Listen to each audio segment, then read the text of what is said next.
Hi guys, what is going on? And welcome back to another video on Conqueror's Blade.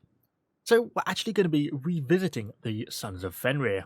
They actually got a buff about probably not quite a week ago, but heading in that way. And I thought, well, it's well worth giving them a revisit because I didn't really like them all that much first time round. Although I kind of felt as I was getting towards the end of my review, the more I played them, I sort of started to find their little niche a little bit. And now they've had a buff, they basically got a little bit of a bonus to the fact they sort of leap in a targeted direction. Now they have a speed-based damage to their beast mode. They're just going to be a little bit more effective. It's not going to be anything game-changing, but it might take a unit that was struggling a little bit and turn it into something that can actually be a little bit useful. Not going to go into a long rambling talk. Well, we might do, but I'm going to try not to go into a long rambling talk now, but just briefly cover just what they are. Obviously, I'm running down the bottom veterancy line. Both lines are really viable, I think, on this unit. This one, I always felt that because it's an increasing stack and it stacks up to 3 times, I always felt their time in combat is so short that it's better to start off with things like the increased base damage to the beast, that 9% beast damage increase. I'd rather just have that as a base stat rather than an increasing stacking stat. So, I don't know. I think both lines are actually pretty viable. I ended up going down the bottom one. I don't think it's going to make a huge amount of difference to how the unit really handles. Obviously, they're very, very squishy, as we talked about in the last video. Less than 10,000 hit points.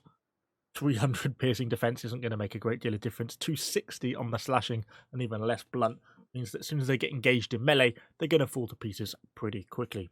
They do have a pretty good base damage, though, and actually they have real high resistance to range, particularly when you combine this with Predator. It genuinely works quite well. It means you can approach enemy ranged units really, really, very fast because you get the movement speed bonus with Predator. Plus, because you actually take a pretty minimal amount of damage, even things like Namkhans and Pavis will have a real hard time stopping these guys from getting to them. Well, they just won't. You will reach them so long as there's not melee units there to protect them. And that's kind of the key thing in this. So anyway, let's hop into a little bit of a battle with them. See how we've been getting on, see if we've adjusted our playstyle, and see if the unit is now any better, given it's had a buff. So one playstyle change that I've really made is I really try and refrain from running my hero with the unit now.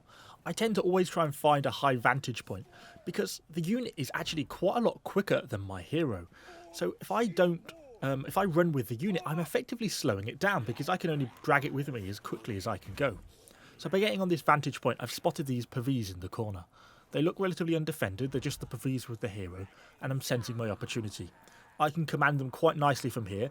As we start to get close, I go on with the Predator. You see, we take a little bit of fire as the Pavis turn their shots on me, but not really that much. They try to bomb me with a musket, but the unit still gets in. And once it's in amongst the Pavis like that, you can see the damage we do is great, and it actually just completely wrecks that unit of Pavis. We actually only take a few losses, and I'm able to pull the unit back out, put the Predator back on for the speed to escape, and just skate the unit back along. I don't need to go as a hero with my unit. And this is a very similar situation. It's all about map positioning. I'm trying to get around the enemy. There's nothing on the right side at the moment, but there is quite a few enemies stacked up on the left side of the wall. So I'm trying to use that to my advantage to be able to outflank. So as I'm pushing up with the unit, and obviously I am currently running with the unit, but I am also gaining height above the enemies beneath me. So I'm trying to run the unit round the outside of the wall. We do spot these few Jav Sergeants coming up, and I was a bit nervous about these because I don't really want to go head-to-head with them.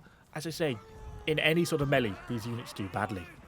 But I'm not going to go down with the unit, not initially at least, so I can hop up above the wall, and I'm using the height to my advantage again. Put the Predator on so the unit gets the speed boost, run them down, and as soon as they go in, they get onto the beast mode, and the damage output is really solid. And that is something that's definitely improved with the buff they got. We cut an enemy hero down. We've cut down sort of 20 or 30 enemy ranged units, including some quite high tier muskets. I slightly screwed this bit up. I thought I was going to get my Flying Reaper into the back of those stalwarts, but I got caught on a unit of Jav Sergeant. And then while I do manage to unfortunately get myself killed by this enemy shortbow player behind me, I'm still able to really cut through that entire team, and we completely cleared that flank by us being able to get around behind, because it means we could attack those stalwarts from the rear, as well as all the enemy range that was on that stack there. Perhaps being a little bit too optimistic about the benefits of the unit in this situation. I should have just walked my hero forwards and killed these archers like that mole did.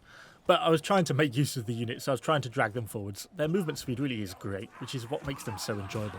Plus their range resistance is really nice.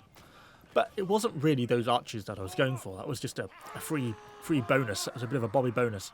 I was actually trying to get above the wall and look at this supply point because I thought there was going to be archers there. There was also a unit of Laos and some pikes. So I thought, well, let's leave them and go for this juicy little unit of Namkhans around here.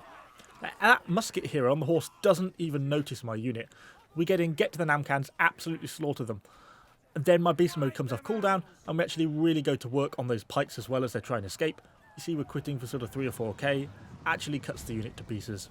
Wiped out a full stack of Namkhans and a lot of those pikes, and then friendly cav turns up to help finish off. And that really shows what this unit is all about, in my opinion. They're a fast flanking unit. Yet they're not the greatest unit in the game, and they really suck in melee unless you're going to be able to get in from behind. But their movement speed, particularly with that Predator, and then their burst damage with the Beast mode, is actually quite nice. And I have to say, I am finding myself enjoying them.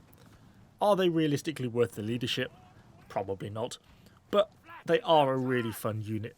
And if you haven't really enjoyed them initially, I certainly would recommend pulling them out again and trying to get those sort of flanking opportunities. Because it is, honestly, when you go and get them flanked round and just slaughter a unit of Pavis, it is so satisfying.